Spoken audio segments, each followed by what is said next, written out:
Estimados alumnos, la clase de ahora corresponde a los agentes físicos enfocados en el descenso de temperatura, o sea, la crioterapia. ¿Qué sabemos de crioterapia? La verdad que conocemos varias cosas. Yo creo que es un uso bastante común el que le hemos dado alguna vez a la aplicación de agentes que descienden la temperatura o esto que coloquialmente decimos el frío. Por lo tanto, podemos entender que el uso de crioterapia corresponde a una acción terapéutica, por lo tanto, como se define como la acción terapéutica de agentes físicos que descienden la temperatura para poder producir algún efecto fisiológico. Como les comentaba, lo más seguro es que nosotros hayamos usado alguna vez estos medios físicos, quizás para un golpe, para una contusión, en algún proceso inflamatorio, por lo tanto sabemos y conocemos algunas de sus características. Lo importante es reconocer la fisiología presente en esto. Una primera pregunta, lo más seguro es que nos la han hecho en algún momento, es si yo tengo un esguince en este momento, tengo una caída, me aplico frío, posiblemente muchas personas van a definir, si es que estamos solamente analizando la acción terapéutica de algún agente físico, que la aplicación de crioterapia pudiera servir para la aplicación en este momento de este agente físico. Por eso podría ser que fuera conducente a esto. Ahora, ¿qué pasa si esa zona no solamente tuvo una torcedura o la aparición de este esguince de tobillo ya de manera más formal, sino que hubo también rotura de la piel y hubo daño?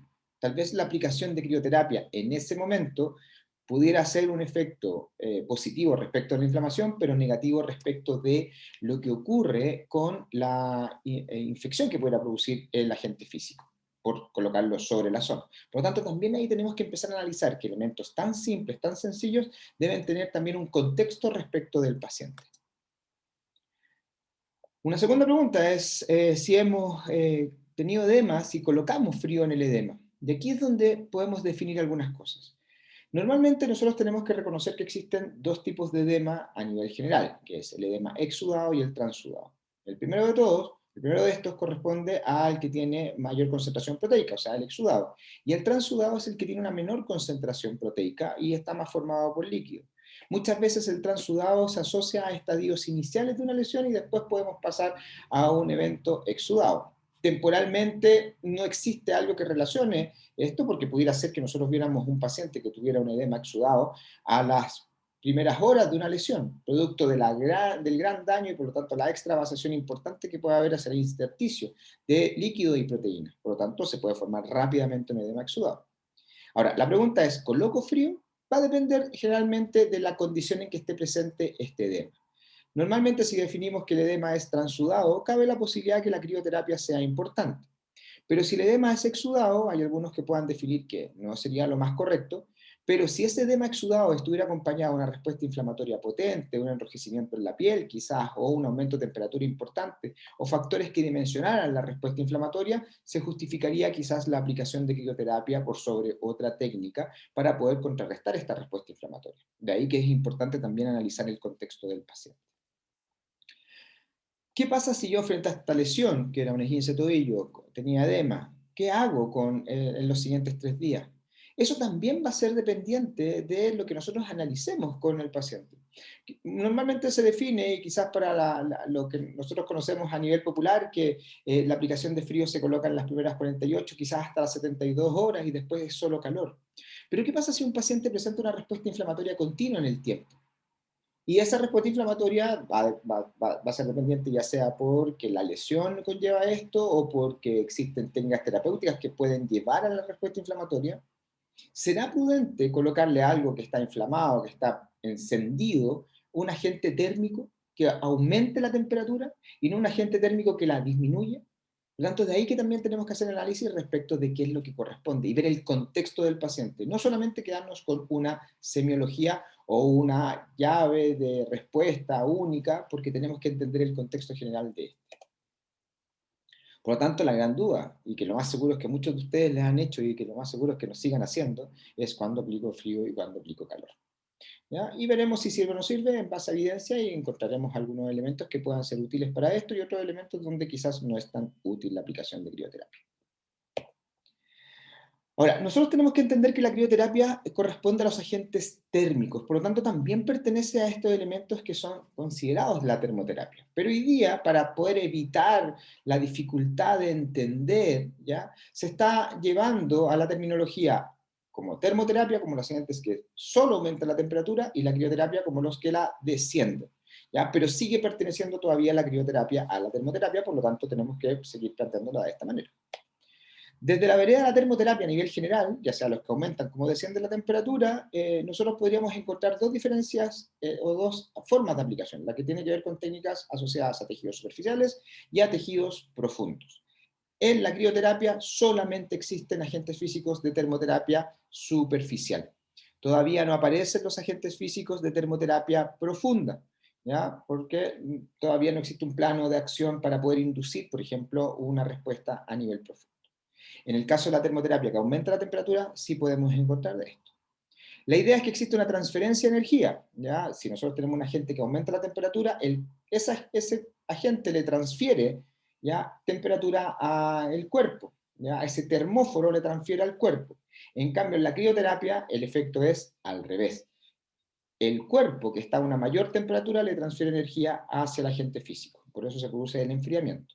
No existen las friocalorías, en cambio sí existen las calorías, que son la unidad para poder medir la energía calórica. ¿Qué mecanismos son los que normalmente nosotros vemos? Son los mecanismos de transferencia de energía los que van a permitir que ésta fluya. Dentro de eso tenemos la conducción, la convección y la conversión. ¿Ya? La Cada una de estas tiene relación con si es termoterapia superficial o si es termoterapia profunda, ¿ya? La superficial podemos encontrar los mecanismos de transferencia por conducción, o sea, cuando hay contacto entre dos superficies y uno está a diferente temperatura del otro y por lo tanto se produce la transferencia. La convección es cuando existe un fluido, ¿ya? Que permite que haya que además haya una diferencia entre el fluido y el cuerpo, ese fluido puede ser gas o líquido, y por lo tanto exista una entrega o absorción de energía dependiente del caso. En cambio, la conversión tiene que ver con el paso de un tipo de energía a otro para poder llevar a el cambio de temperatura. En general, nosotros desde los agentes físicos de los que aumentan la temperatura, a manera superficial podemos encontrar todos los sistemas. En cambio, en la crioterapia normalmente podemos encontrar conducción y convección y además un elemento que se llama evaporación, que es una variante de la convección. En cambio, termoterapia profunda solamente existe para los agentes que aumentan la temperatura, donde podemos encontrar onda corta, microonda, ¿ya? Radiofrecuencias en general, y su único mecanismo conocido por ahora es el de conversión. ¿Ya? No existe ningún otro agente físico de conducción, a no ser que hagamos daño para llegar a un tejido, ni una convección produciendo o evitando el daño en esto. Por lo tanto, la conversión es la única forma de acción de esto. Bien. Ahora, esta publicación es bastante interesante porque nos muestra los diferentes mecanismos de acción a nivel musculoesquelético ya asociados a la aplicación de agentes que aumentan la temperatura y otros que enfrían. Y vemos a nivel general que el descenso de temperatura produce una disminución de la temperatura de la piel y de la musculatura, disminuye el flujo sanguíneo, el metabolismo celular y por ende podría ayudar a la disminución de la inflamación, el edema, el dolor, el espasmo muscular y la elasticidad. Por lo tanto, tenemos los fenómenos claros de la crioterapia. Veremos cómo se pueden producir algunos de estos. En cambio, en la termoterapia los efectos son al contrario, va a aumentar el flujo sanguíneo, el metabolismo celular, pero también podría haber una relación con el descenso de temperatura, aunque se va a potenciar, por ejemplo, la respuesta reparatoria y la elasticidad, a diferencia de lo que ocurre con la crioterapia. Ahora, existen algunos receptores que se asocian a esto. Nosotros acá tenemos un circuito en donde llegamos hasta nivel central, donde se pueden producir respuestas asociadas a esto, como por ejemplo el sentir calor y frío y que eso tenga una situación ya sea de estar tranquilo, de escape o de poder lograr percibir la diferencia entre esto. Todo esto mediante la formación de potenciales de acción. Los receptores que se asocian al aumento de temperatura tienen que ver con este tipo de receptor que se asocia a los cambios, por ejemplo, la valina, ya que nos va a permitir una condición, la apertura de un canal, se va a transmitir la señal por el asta dorsal, ya, y va a ascender. La transmisión de esta vía tiene relación directa con las fibras tipo C, que son las que también transmiten el dolor de tipo protopático. ¿Ya? Por lo tanto, los cambios de temperatura también se van a asociar a esto. En el caso de la crioterapia podemos ver que existen receptores que se asocian al ambiente, ¿ya? Y receptores que se asocian también al dolor asociado a la aplicación de crioterapia. Y estos pueden producir respuestas en el tejido.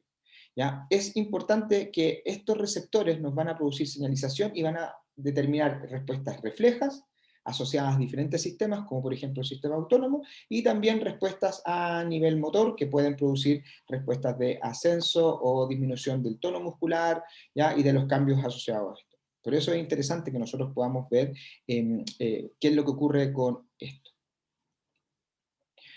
Ahora, ya definimos crioterapia, definimos que pertenece a la termoterapia superficial y que sus objetivos terapéuticos normalmente van asociados a la disminución del dolor, disminución de la respuesta inflamatoria, descenso de la temperatura para atacar esta respuesta, pero hay un elemento que es clave, que es el descenso del metabolismo celular. Y pareciera ser que en base a este descenso del metabolismo celular se logra producir todos los otros efectos asociados a la crioterapia.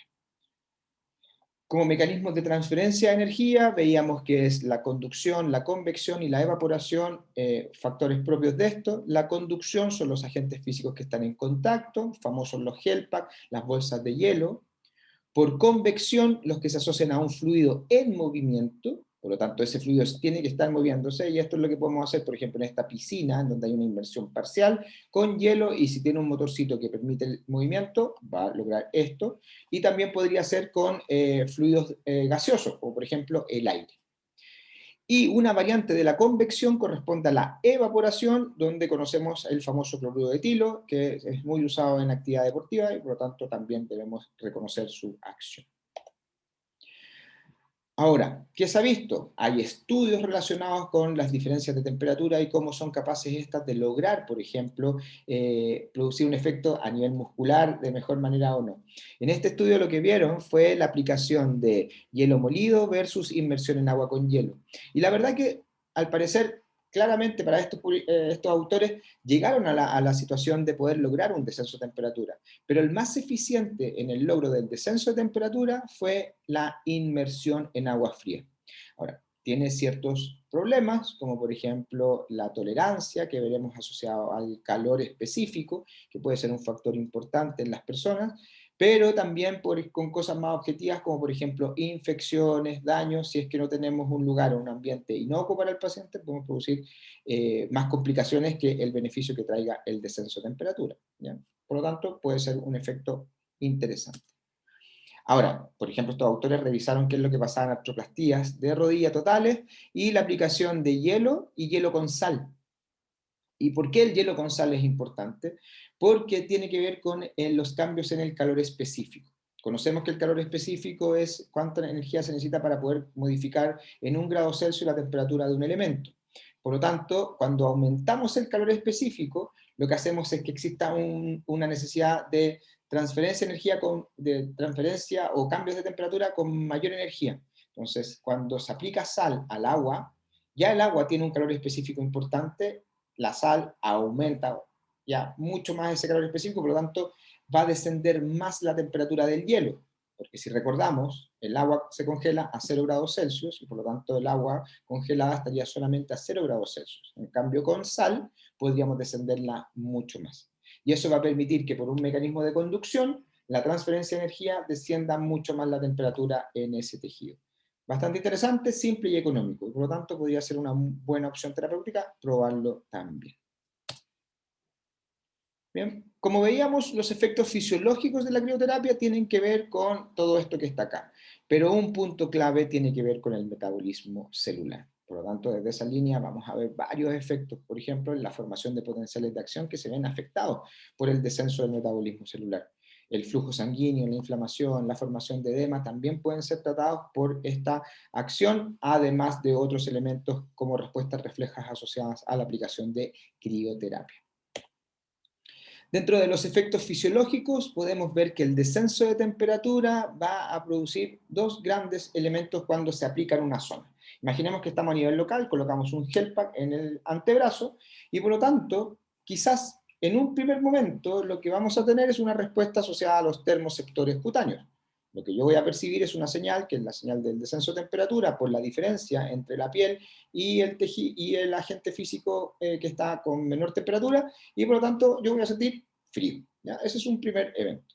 Pero si nosotros somos capaces de poder descender la temperatura, lo que podríamos ser capaz es también de descender el metabolismo celular. Y por lo tanto, frente a una anoxa, en donde existe un aumento del metabolismo debido al aumento de la respuesta catabólica de esto, el ascenso, ya el ascenso del metabolismo, si lo reducimos, ¿ya? Reducimos, también reducimos la posibilidad de destrucción celular. Por lo tanto, al reducir la capacidad de destrucción celular, disminuimos la producción y liberación de factores que se asocian a la vasodilatación, como histaminas y prostaglandinas, que están contenidas a nivel proteico, a nivel celular. Por lo tanto, si se destruyen menos células, se produce menos liberación y formación de histamina y prostaglandina, y por lo tanto tiende a haber una respuesta a nivel de la vasculatura asociado a ello. Los receptores cutáneos, por su lado, lo que van a producir es mandar una señal en respuesta hacia esta vía. Y esa señal, como veíamos, se transmite por la fibra C, asciende, llega hacia nivel medular, por el asta hacia el asta dorsal, y asciende como señal. ¿Ya? En ese punto, en el ascenso hacia la señal, ya nosotros vemos y percibimos frío. Pero a nivel de la raíz existe ya un ganglio del sistema autónomo que tiene relación con el sistema simpático. Por lo tanto, esta señal va a producir una respuesta ya con una señal antidrómica sobre el sistema simpático, en donde va a pedir una señalización mayor, va a activar el sistema simpático, y al activar el sistema simpático se van a producir liberación de catecolaminas en mayor cuantía. ¿Cuál es el objetivo de estas catecolaminas? Producir una vasoconstricción. ¿Por qué? Porque biológicamente nuestro cuerpo se protege del descenso de temperatura y quiere proteger órganos internos que son importantes. Por lo tanto, al disminuir el riego sanguíneo, al disminuir el lumen de los vasos, disminuye el riego sanguíneo, y al disminuir el riego sanguíneo, lo que produce es que la sangre que está enfriada, ¿ya? No vaya a enfriar estructuras más profundas. No sé si me explico. Y desde esa línea produce un efecto protector, ¿ya? Esto debido a la acción de la musculatura lisa de los vasos, que también va a responder frente a la aplicación de la respuesta del frío nomás, sin necesariamente tener que llegar hasta el sistema simpático. O sea, va a producir una contracción del músculo liso. ¿Bien? Por lo tanto, aumenta la concentración de catecolaminas, disminuye el lumen de los vasos, se produce esto que se llama vasoconstricción, los vasos se contraen, y además, por la disminución de factores vasodilatadores, lo que se va a producir es, gracias a todo esto, una respuesta vasoconstrictora.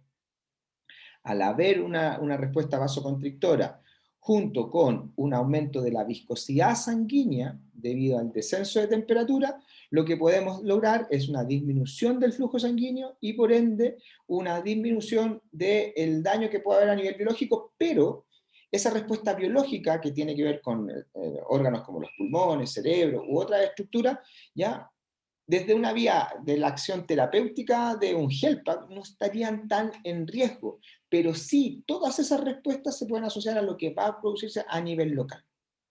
Si nosotros lo pensamos a nivel general, tiene una respuesta importantísima, que la respuesta vasoconstrictora es para evitar la muerte de ese sujeto, ¿ya? Y eso también es un punto importante a analizar cuando vemos inmersión completa, ¿ya? Pero en este caso, esas respuestas biológicas que van a estar determinadas para poder disminuir el flujo sanguíneo nos podrían ayudar, por ejemplo, en el evitar la formación de edema en las personas que están sufriendo una anoxia de tipo aguda. Ahora, cuando disminuye el flujo sanguíneo, veíamos entonces que tengo menos posibilidad de que haya torrente sanguíneo, que haya proteínas que puedan salir ya desde este vaso, y por lo tanto la extravasación podría disminuir. Al disminuir la extravasación, disminuye la formación de edema, y por lo tanto al disminuir la formación de edema, controlo otros fenómenos que pueden estar aledaños a la respuesta de la misma formación de este aumento de volumen. Por ende, puede ser una herramienta importante en el control hasta del dolor, porque si soy capaz de controlar la formación de un aumento de volumen que comprima terminaciones nerviosas libres asociadas al dolor, puedo disminuir la misma percepción de este. ¿Ya?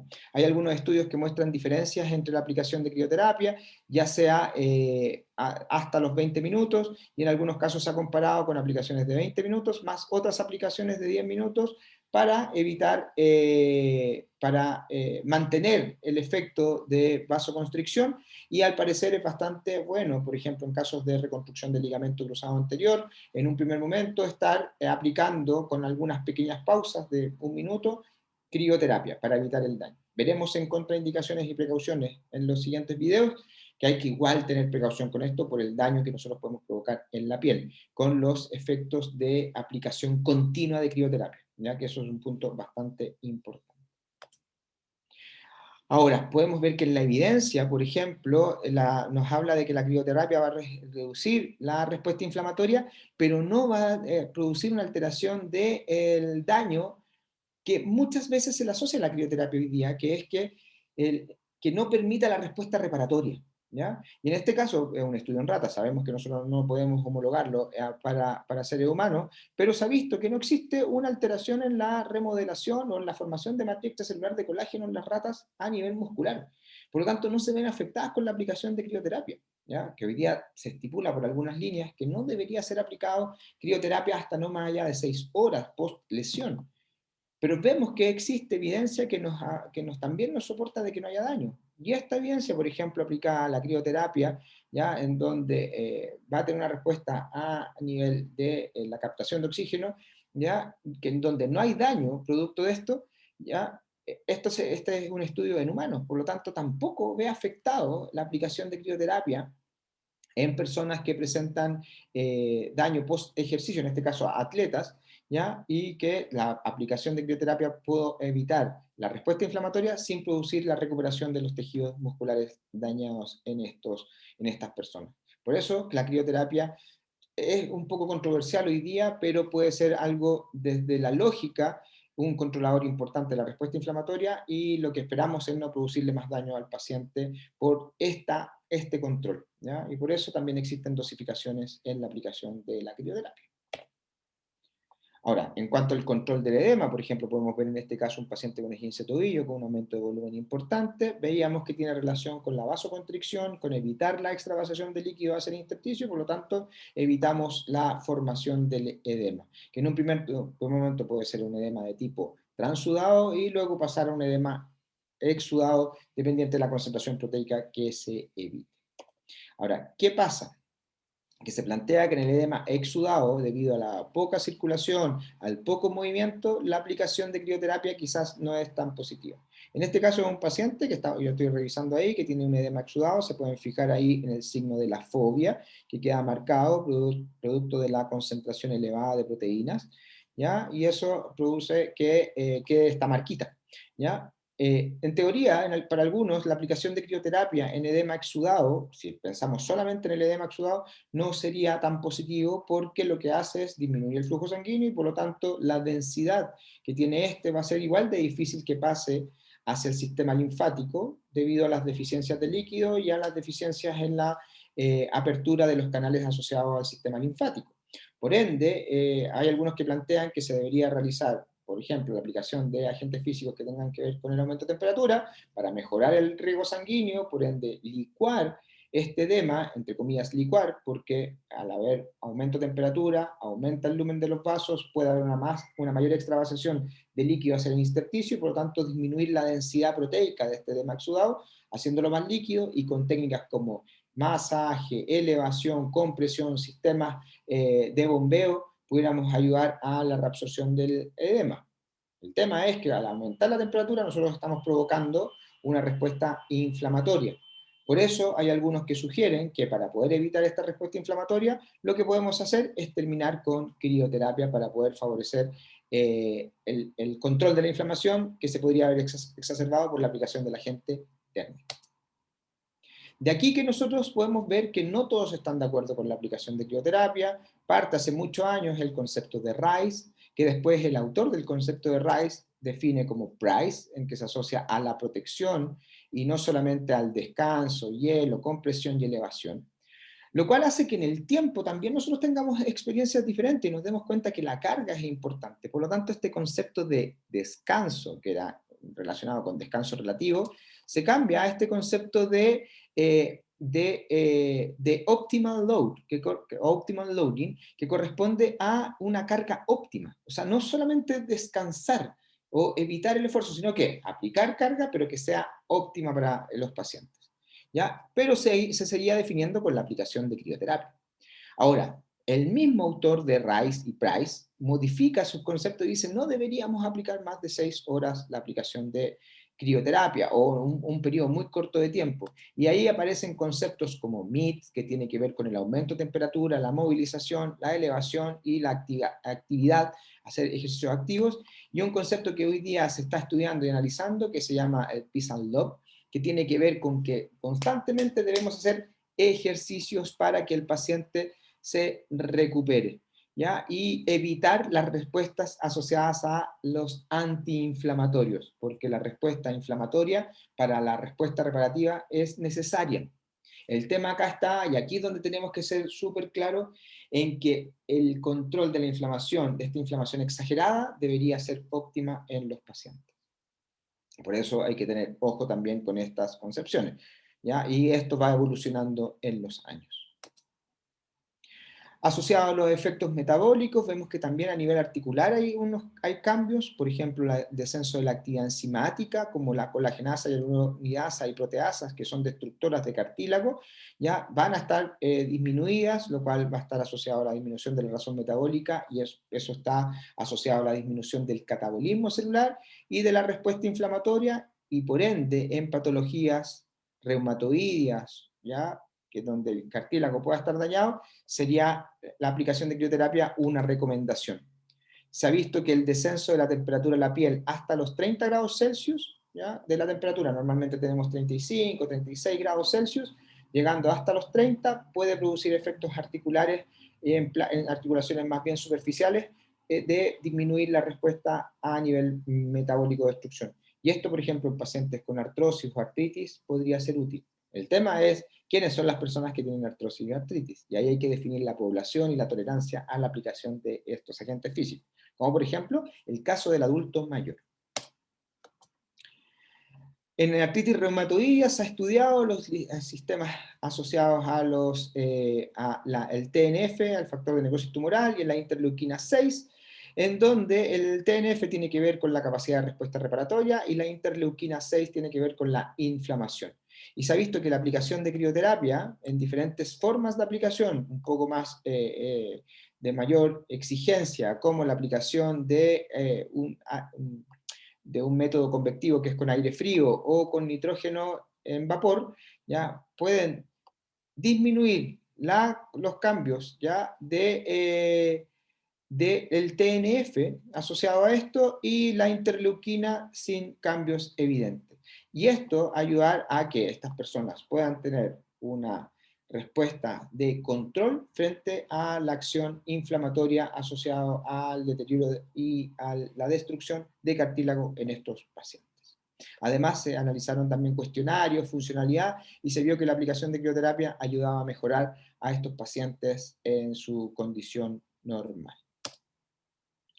Esta publicación, además de ver la interleuquina 6 y la interleuquina 17, se dio cuenta que no había una respuesta positiva, ¿ya?, sobre el TNF y no afectaba la respuesta reparatoria en el TNF, pero sí afectaba a las otras, por lo tanto se controlaba la respuesta inflamatoria. ¿Qué ocurre con el frío y el dolor? Acá es una línea importante. Muchos de nosotros hemos tenido dolor y nos han recomendado la aplicación de frío. Quizás también la aplicación de calor, pero en este caso veremos qué es lo que pasa con el frío.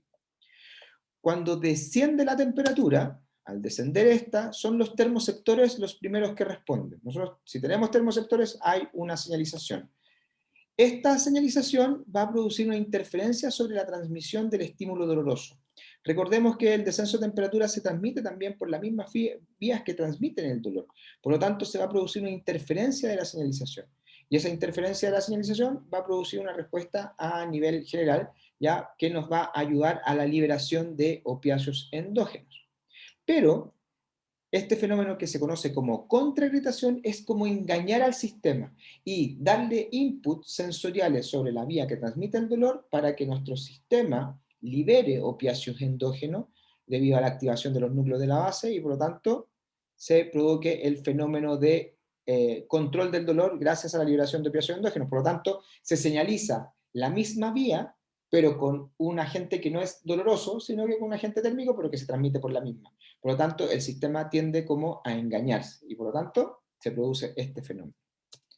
Ahora, otro factor que se ve claro con la aplicación de agentes que disminuyen la temperatura es que hay un fenómeno conocido como wind up. ¿Qué significa wind up? Es la sumación de estímulos nociceptivos. ¿Ya? Por lo tanto, si yo disminuyo la señalización debido al descenso de la velocidad de conducción, lo que hago es que una señal nociceptiva llegue, suba, vaya a otra, suba, y estas señales se empiecen a sumar. Por lo tanto, digo, uy, me duele. Pero si yo lentezco la velocidad de llegada, asciende, pero esta otra vuelve y se disiparía la señalización nociceptiva. Por lo tanto, al disminuir la velocidad de conducción, lo que voy a hacer es controlar el wind up. Y por lo tanto, al controlar el wind up, lo que voy a hacer es actuar sobre evitar la sumación de estímulos nociceptivos y por lo tanto disminuir la percepción dolorosa. Otro efecto asociado a esto es que podría aumentar el umbral nociceptivo, que en una condición de noxa podría haber estado disminuido. Y por lo tanto, disminuir la sensación de dolor en los pacientes. Ahora, ¿cómo produce analgesia? Puede actuar también controlando el tono muscular, como veremos en un siguiente video. Disminuyendo el tono, disminuye este ciclo conocido como dolor, espasmo, dolor. Por lo tanto, cuando tengo dolor, aumenta la tensión muscular, ya por un efecto protector que veremos luego, el espasmo va a producir quizás una alteración en la mecánica o en el movimiento de la persona que puede llegar a provocar más dolor. Por lo tanto, si yo soy capaz de bloquear en alguna de estas vías este ciclo vicioso, puedo controlar esto. Se ha visto que el dolor se puede controlar, así como también el tono muscular. Otro de los elementos asociados tiene que ver con el daño agudo. El daño agudo tiene relación con la disminución de la razón del flujo sanguíneo, con la disminución de las reacciones asociadas a la inflamación, que se asocia a la inflamación aguda, y por ende a la formación también de edema. Por lo tanto, el edema, si disminuimos su formación, disminuye la capacidad de compresión nerviosa y por lo tanto disminuye el dolor. Vemos que existen publicaciones asociadas a la crioterapia, en donde, por ejemplo, no solamente en dolor agudo, que es tan usado, la crioterapia puede servir, sino que en dolor crónico, como la fibromialgia, en donde la aplicación consecutiva de crioterapia puede ayudar a los pacientes. En este caso se hizo en un ambiente en donde el paciente, además de la crioterapia, era una sala donde estaban incluidos con un descenso de temperatura importante, los pacientes además realizaban ejercicio. ¿Y qué se sabe del ejercicio físico? Que un ejercicio de bajo umbral puede liberar opiáceos endógenos, por lo tanto se requete potencia el factor asociado a el descenso del dolor, asociado a la liberación de opiáceos endógenos, que sería clave para estos pacientes. Muy conocida la aplicación de crioterapia en lesiones como por ejemplo una artroscopía y el dolor asociado a esta, en donde se ha visto que la aplicación de crioterapia disminuye el dolor, por lo tanto puede ayudar también a mejorar la función del paciente, atacando esta condición que es el dolor, permitiendo movilidad y otros elementos. Veíamos en la clase de TENS también elementos asociados a la comparación, por ejemplo, en inhibición muscular artrogénica, y la crioterapia tiene un protagonismo importante en esto. En dolor muscular de inicio tardío o Delayed Onset Muscle Soreness, el famoso DOMS, ya la inmersión en agua fría es bastante utilizada, veremos en siguientes videos el cómo nos podría ayudar, pero también cómo se analiza que quizás la crioterapia puede funcionar, pero también pareciera ser que la inmersión en agua caliente podría tener una función. Así que podríamos ver en siguientes clases qué es lo que pasa con esto. Y ya para terminar este primer video, la aplicación de frío versus terapia compresiva en pacientes con artroscopía. Existen unos sistemas compresivos de alta tecnología en donde se aplica este agente y ayudaría a disminuir el dolor y la formación de volumen. Lo que hicieron ellos fue comparar una bolsa de hielo versus este sistema compresivo y la verdad que no hubo diferencias significativas en este.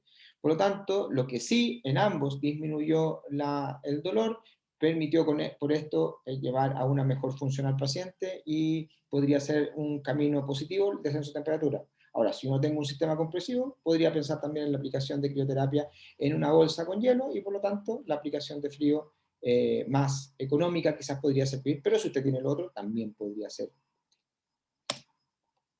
Para terminar, por lo tanto, hay algunas dudas que me gustaría que revisáramos luego, que son cómo la crioterapia podría tener efectos sobre el control del dolor, cuáles podrían ser estos efectos, cómo puede actuar sobre la respuesta inflamatoria, sobre la respuesta a nivel vascular, asociado a la formación de dolor, y qué es lo que pasa con la proliferación y la aplicación de crioterapia. Este es el final del primer video sobre la aplicación de crioterapia. Muchas gracias.